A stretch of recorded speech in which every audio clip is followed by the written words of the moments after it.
நீ வசரம் மிக வசரம் நான் எட்டி தொடவா அடிக்கொடியே இளங்கொடியே நான் மடிமேல் விழவா சோழ காட்டுக்குள்ள சோகம் கண்டதால காளங்கண்ணு குட்டி தூக்குதுவால மாமனுக்கு தாங்கவில்லை இனி மாறாப்புக்கு வேலை இல்லை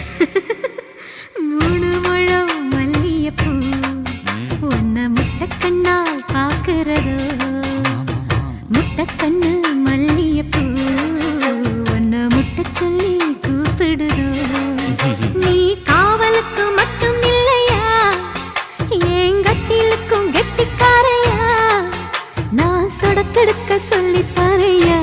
நீ கிட்ட வாயா மூணோடம் மல்லியப்பூ என்ன முட்டக்கண்ணா பாக்குதடி முட்டக்கண்ணு மல்லியப்பூ என்ன முட்ட சொல்லி கேக்குது